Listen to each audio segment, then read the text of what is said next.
Assalamualaikum teman-teman.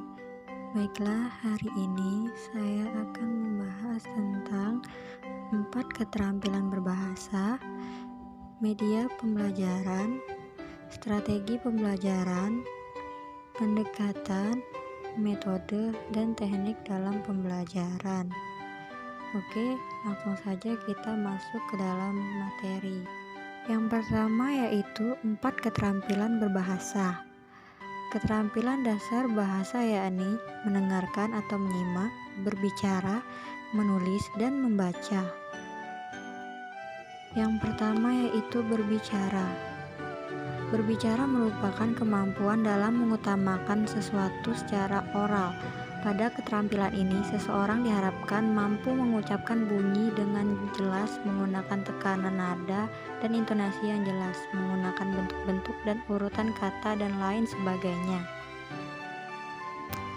Selanjutnya yaitu menyimak. Disebut juga keterampilan mendengar adalah kemampuan dalam memahami bahasa lisan yang sifatnya reseptif, sehingga menyimak bukanlah sekadar mendengarkan bunyi dari bahasa saja, namun sekaligus kemampuan dalam memahami makna dari bahasa tersebut.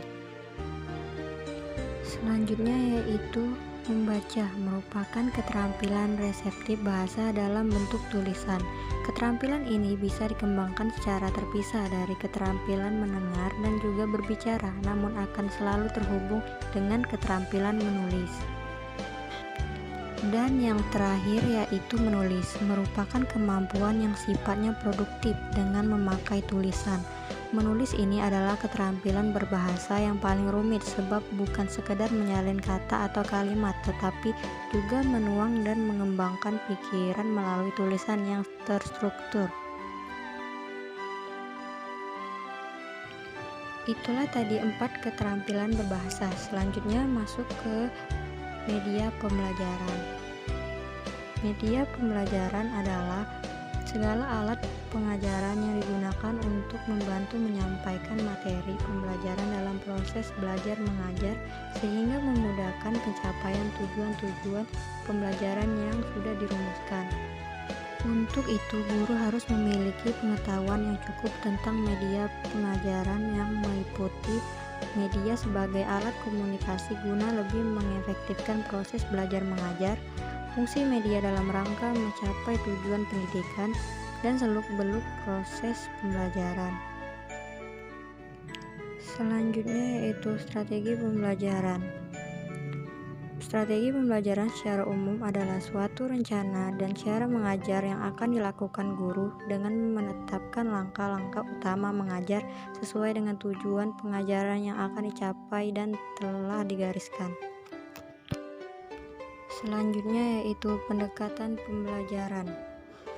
Dapat diartikan sebagai titik tolak atau sudut pandang kita terhadap proses pembelajaran yang merujuk pada pandangan tentang terjadinya suatu proses yang sifatnya masih sangat umum. Di dalamnya mewadai, menginspirasi, menguatkan, dan melatari metode pembelajaran dengan cakupan teoritis tertentu. Dilihat dari pendekatannya, pembelajaran terdapat 2 jenis pendekatan. Yang pertama, pendekatan pembelajaran yang berorientasi atau berpusat pada siswa, dan yang kedua yaitu pendekatan pembelajaran yang berorientasi atau berpusat pada guru. Selanjutnya yaitu metode pembelajaran.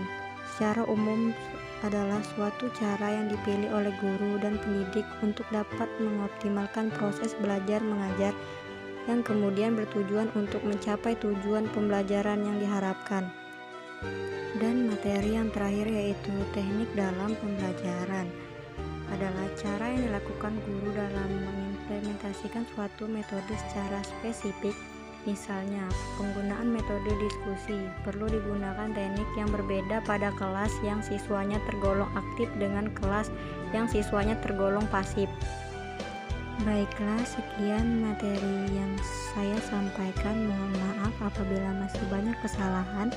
Saya akhiri. Wabillahi taufiq wal hidayah. Wassalamualaikum warahmatullahi wabarakatuh.